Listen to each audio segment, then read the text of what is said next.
Hey BookTube, it's Jackie. How's it going? If you're new to me or the first time you're seeing my face, hello. Welcome to my home. I sit on my floor and I talk about books. I hope that's why you're here, because that's what's going to be happening. If you're not new to me, thank you for always tuning in and the continued support. I really appreciate it. Today for you, I have my April wrap-up. April was an interesting month. I took part in 2 readathons plus 1 read-along. I started something new on my channel, which I'll talk about a little bit later. And all in all, it was just a very intimidating TBR because of those 3 things. Well, let me show you what it looked like. Duh. Super big. Oh my God, it's heavy. Really big stack, but somehow we're here, and let's talk about what I did and did not complete and everything that took part in between. So grab yourself a drink, have yourself a seat, because we're going to talk some books. So, recap, I took part in the Realmathon hosted by Cassie over at Covers with Cassidy. It was a month-long readathon going from April 1st to April 30th, where there were 4 realms and we were all duking it out and increasing our magic, decreasing other teams' magic, and I was Team Ascana. I do not know who actually won. At this time of filming, Cassidy has not posted the winner, but as soon as I find out, I will link it down below. I'll link that video down below so you can see who won. I was Team Ascana, by the way, if I didn't already say that. I also took part in the Tome Topple Round 16, hosted by Sam over at Thoughts on Tomes, which was a read-along host going from April 15th to about, I think, April 28th. And all you do is read big books, 500-page plus books, really big tomes. And I had a really good time with that. I also took part in the SJM read-along, hosted by Jen over the Book Refuge, which is a year-long read-along of all the Sarah J. Maas books in publication order. And Sarah J. Maas was a new to me author this month, and why the fuck did I wait so long to read her? I have no idea. I had a blast with everything I had to read of her this month. Oh my God, so fantastic. So let's get right in with our stats and let's start talking some books. So my April stats are as follows. I read a grand total of 8 books, 7 physical books, 1 audiobook. My page count was 2,559 pages. My listening time was 25 hours and 49 minutes, and my average rating was a 3.75. So in stats-wise, not as good as the previous months, but I really enjoyed a lot of the books I read this month. So we're going to call it balancing. We're going to balance it out.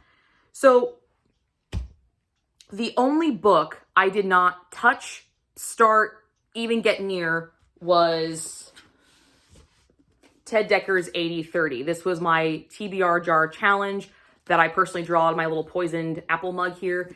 So I'm planning on carrying this over into May with my TBR, because I want to make sure I read all of these challenges, because this is my personal challenge. So I want to make sure that I actually follow through with them.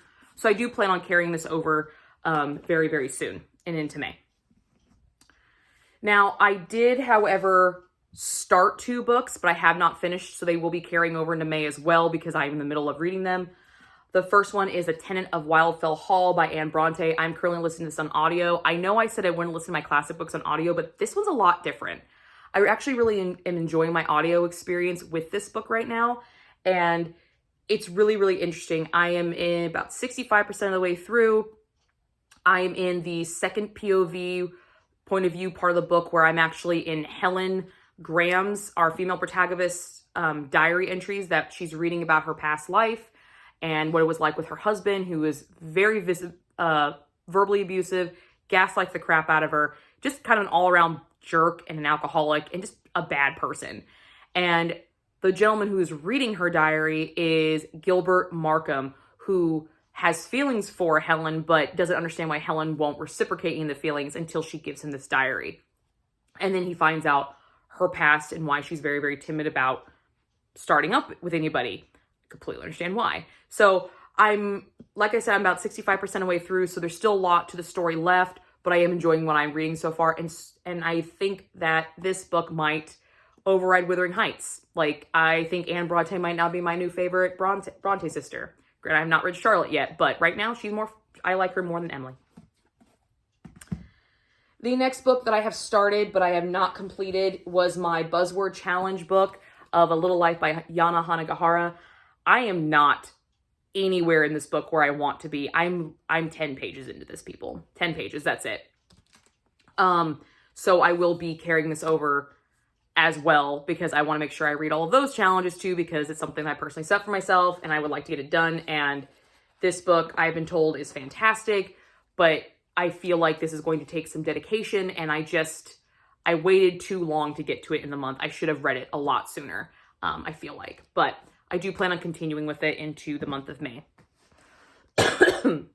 So, now, for the books I did complete, I've got my laptop here so I can tell you how many points I got for them for the readathon and everything like that. So if you see me looking this way, I'm looking at my notes and everything. So we're going to go in the order that I actually read the books. And the first one I completed was Vigilantes Bride by Yvonne Harris. This was my book club books pick, my Read Rich and Book Club book of the month for March, and it carried over into April because we moved our meeting into April, and then our April meeting actually got canceled. So we did not even have an April book of the month. It's been moved to the middle of May. So long story short, I didn't actually have to have this book read in March, or I didn't have to have it read in May because we never met in April. But it is read and it's completed. I gave this book a 3-star. It's not what I wanted it to be. I really was thinking like a Western romance, and well, I guess that's what it was, but it wasn't what I was walking into. It has a vigilante who kidnaps a woman who's in an arranged marriage, and then he takes her to the orphanage that he used to live in, and then it becomes like this 2 separate storylines that we like kind of join every once in a while, and then we don't, and then all of a sudden, like, I love her, and I want to marry her, and it's just, there was a lot of good events in this book, but they didn't really, it felt like what this author did was take dramatic events and just kind of stack them on top of each other, but they didn't really tie them together. And they just happened to put these 2 characters in the same point in time, but a lot of Insta connections, and it didn't jive well for me. I gave it a 3-star though, because the character of Luke Sullivan, our male protagonist, really adored his character arc. I liked who he was. I liked what he stood for. I thought he was pretty cool. And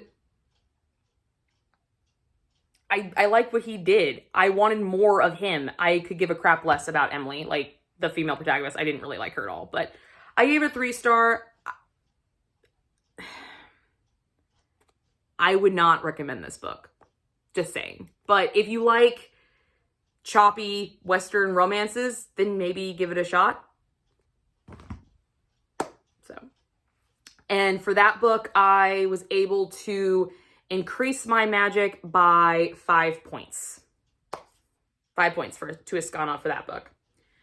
The next book I completed was the first installment of the SJM Readalong, which was Throne of Glass by Sarah J. Maas. I had a fun time with this book. I gave this book a 4-star. I had a lot of problems with this book, but it was more just my own personal gripes. But I still really enjoyed the storyline. I enjoyed everything that happened. I love the love triangle that was set up. I am Team Kale. I love him. I think he understands Selena so much better than Dorian does. I loved the competition storyline. I loved the world building. I wanted more of the world building. I felt like she could have given us just a little bit more, but I do understand this is a very long series, so there is plenty of time to develop it. My main gripe with this book, though, was it was about an assassin, and she didn't kill anybody. She talks big game, but bitch, she didn't kill anybody, and it pissed me off. It pissed me off enough that I bitched about it. So I gave this book a 4-star, but I was really pumped into picking up the second one right after. I kind of kicked myself that I waited so long to read these books, because this was awesome. It wasn't 5-star, but I could see why it was. So definitely had a good time with that. And Throne of Glass got me 6 points for Team Iskana. So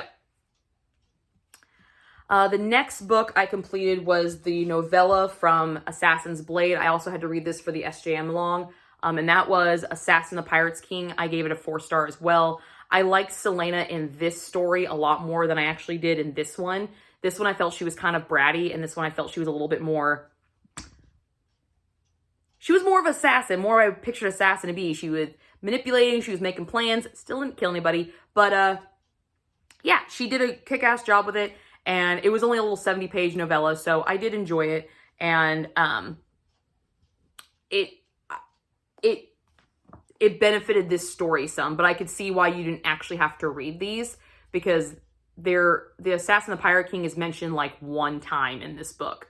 So it's just kind of, you could take this or leave it. It didn't really matter to me, but I did enjoy it for what it was worth. And that gave me 5 points for Team Escana. So the next book I completed was A Winter's Promise, the first book in the Mirror Visitors Quartet. I did a full book review on this one, and I will link it down below for you guys. I really enjoyed this book. This follows our main character, Ophelia, who is contracted to marry Thorn on the Ark of Pole, and she lives in the Ark of Animea. The world at one time was big, and it got smashed in these little pieces called arcs, and so there's a lot of political intrigue in this book. There's a lot of backstabbing in this book. There's a lot of... This world is crazy. This world that Christelle Davos created is fantastic. There's so many elements to it. The magic systems that Ophelia herself possesses. She can A, walk through mirrors, and B, she can hold objects and read the history of the object and of the person who encountered that object at the time of their possession of the said object. And I just think it's a really cool power. Being a history major, I just think that's a really neat experience. So I was really excited to see that in this book. The little bit of romance that I got through Thorn and Ophelia, I want more of it. Because it's one of these romances that I don't know if is actually going to happen, or if I'm just reading into it and I just want it so badly because I want one, or it's so slow of a burn that's going to fizzle out and you're never going to notice it. But I really enjoyed this book. I enjoyed all the character arcs. I enjoyed how you couldn't really trust anybody. And I really, really enjoyed that. And I like where the story is going, where it ended off in book 1. So check out my review. I've linked down below. I go in a lot more depth about this book, but I did have a good time with this book, and I gave it a 4-star. This book, since it was a polar fantasy, gave me 23 points, because I also read it during the 48-hour mini readathon of the Realmathon, which was the Peace Talks. So I got an extra 10 points for that as well. The next book I read was the second installment in Gotrek and Felix, the first omnibus, which was called Skaven Slayer. This was my Turret Jar Challenge book. I had to read a book my husband owned. So I picked the same book and I read the second installment. And yeah, fucking rat people. That's all I gotta say on this one. I gave it a 3-star.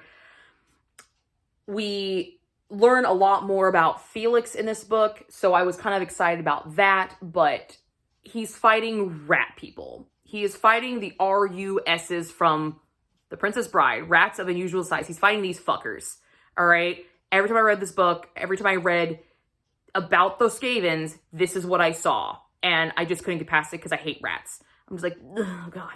So I wasn't the biggest fan of Skaven Slayer. My husband says that Demon Slayer, which is the third installment of this book and the last one, is a lot better. So I'm excited about picking that one up, because what I did learn about Felix, I really enjoyed. I like Felix a lot more than I like Gotrek, but I have a feeling that I'm going to be learning more about Gotrek in the third book, so I don't know how much I'm going to like it. But this, if you like creepy rat creatures, and you like Warhammer 40,000, this is something that is actually worthwhile. I could see why my husband likes it. It's still not exactly my cup of tea, but it's fun. It's a fun read. But however, this book was only 244 pages and it took me a week. That's how like annoyed I was. It literally shot my whole reading plan for the month. So fuck you, rat people. But the rat people did give me 17 points of decreasing another realm's magic. So they were good for something, although they were entirely stupid. If you read this book, you will understand why. They are dumb. They foil their own plans, and they're dumb because they're this. Gross. So, bye, rat people. Let's go on to the next thing. So, the next book I completed was my Audible book of the month, and that was Midnight Sun by Stephanie Meyer. Okay, so let me just tell you about this book. Okay, let me get ready for this. So I started this on April 1st. All right, April Fool's Day. I get it. Whatever. This is Twilight from Edward's perspective. Edward's fucking whiny. He whines the entire time about, oh, I want to kill Bella, but yet I love her. I'm so tortured. Stop fucking whining. Oh my God. Most of this book, I wanted to rip my hair out. But there were parts of this book that did make me want to continue and make me kind of see Edward and the Cullens in a different light. Stephanie Meyer did do something really cool with this book by giving us a already well-known story and then seeing the other point of view. You guys know I love authors that do this. I love this idea of giving me the whole concept story. So a lot of the times in Twilight, when Edward is not with Bella, we have no idea what's going on. And now we do. And some of those parts are really fucking cool. So I learned that Edward was kind of a spy for the Cullens. When people started to catch on to what they were, that he was one of their lines of defenses. Never thought of that. Okay? Learned that he's not above Grand Theft Auto. Learned that. Also learned he's a total fucking douchebag. And I'm still Team Jacob.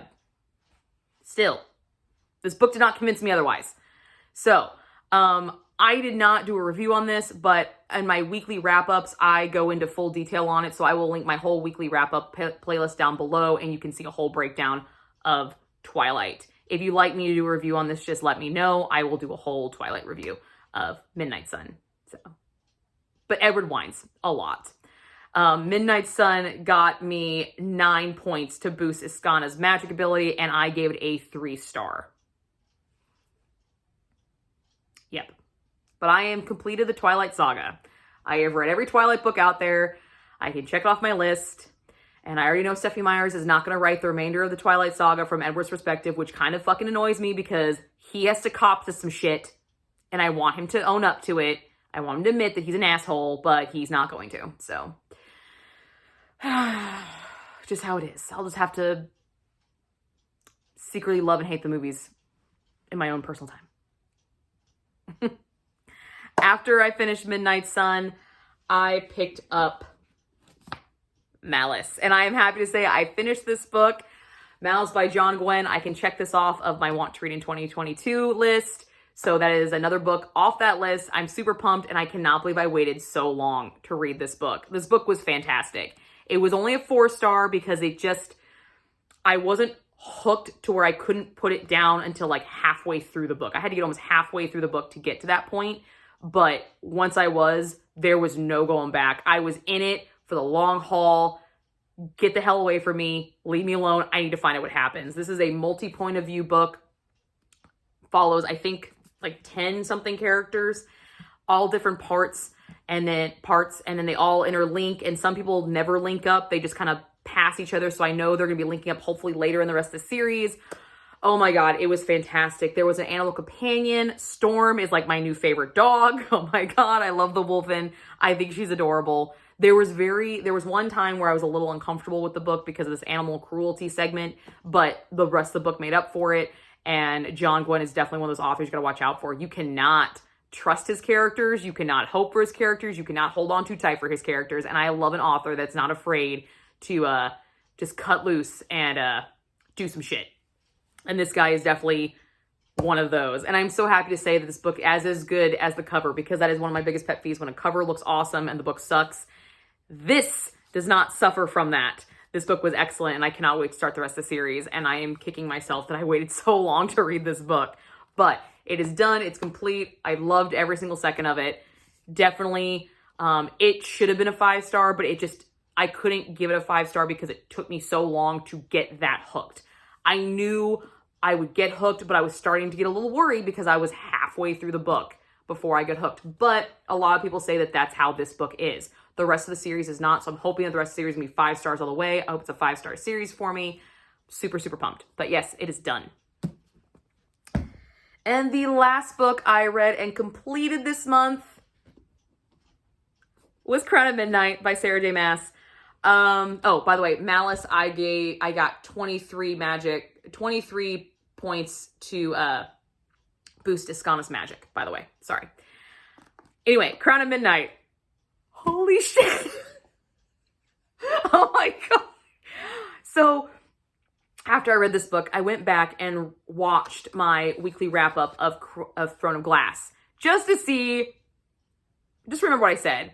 So I got what I wanted in this book. I was right. I was right on the triangle. I was so right. And then she fucking did what she did. She gave me what I wanted and she took it away. She took it away. She gave me Selena being a badass, going ballistic and crazy and killing people. I was so excited. Oh my God, it was fantastic. And then she gave me the romance. She finally gave it to me. I cheered when it finally happened. Oh my God, it was awesome. And then that big twist happened and I'm like, what? You did not just take it away from me. You did not take it away from me. And then I read the last 55 pages this morning and I was just, what? The twist at the end of this book, I saw it coming. I had a feeling it was going to happen, but I was like, okay, maybe not. Maybe it's not going to be that obvious, but it was. But even kind of knowing it was coming, oh my God. I can only imagine where Air of Fire is going to go. I cannot wait to pick up Air of Fire. I'm so glad I read this book. This book does not suffer from the second book curse. And if you are a reader, you know what the second book curse is. It usually sucks because it's the second book and it's like the tie-in. This does not suffer from it. This is a perfect entity in itself. This is my only 5-star read of the fucking month. This was fantastic. This should have been a 5-star, but this gave me everything I wanted and then some. And it was fantastic. And I'm still Team Kayal. I'm still Team Kayal. She's gonna give it back to me. I hope. Fingers crossed. But this was fantastic. I loved every single second of this. This was awesome. I did not get to participate in the live show because I did not have it completed.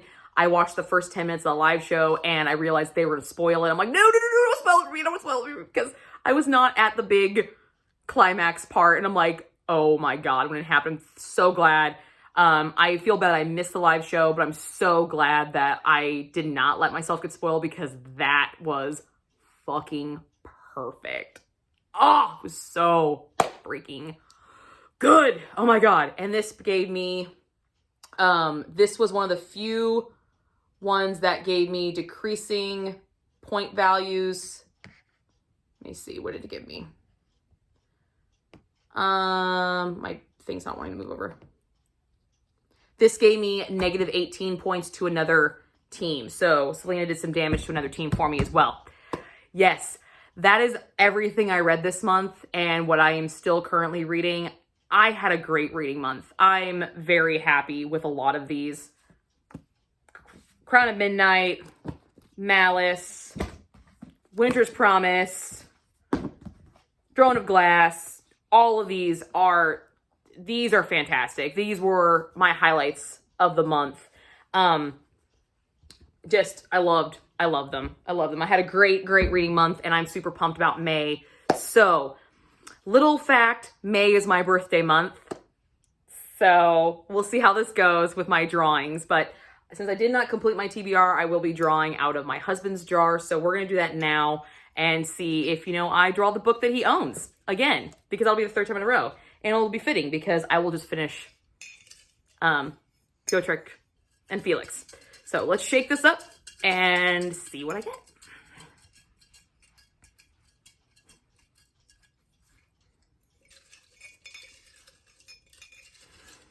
You've seen me shake it up. So if I pull this thing, all right, here we go.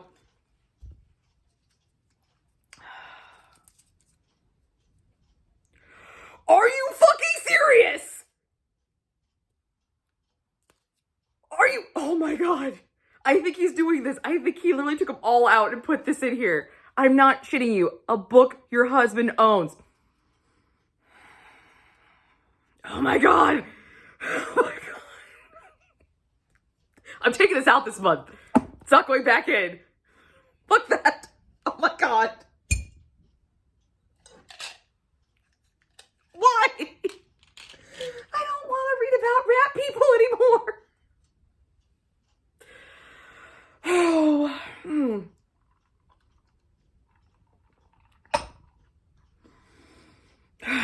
Okay. My jar. What are we gonna get? This is this month, so I just put it in here flat. That was the double digit number from last month. All right, let's see what I get.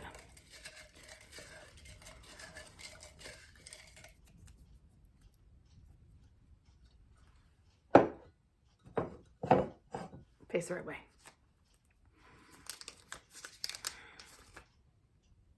Read a book whose author's initials match yours.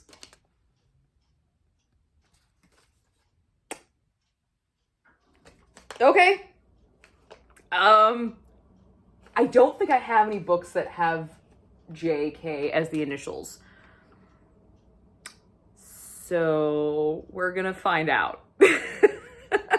All right, that's what I got for you guys today. I hope you enjoyed. A quick little plug for my channel. I started doing weekly wrap-ups, so I will link that playlist down below. I post every Sunday morning about the week prior, so it'll be the Sunday through Saturday, and I started at the beginning of April, and I've been really enjoying it, so please check it out if you want like more content from me. If you like what you see today, please subscribe, click the little bell icon so you can get notified about all my new posts and everything, and let me know if you'd like to see any of these books reviewed. I did review A Winter's Promise. It will be linked down below as well, along with Jen at the Book Refuge channel, Sam at Thoughts on Tomes, and Cassidy over at Covers with Cassie. I will link all of their channel content and everything down below, along with the SJM read-along announcement video, because there is still time to participate because it is going all the way till March of next year. So please join in if you like, and I will see you guys all soon with my May TBR. And we already know what one of the books is going to be, because it's the only option my husband's fucking jar. My husband's fucking jar. Duh! I'll see you guys all later. Bye.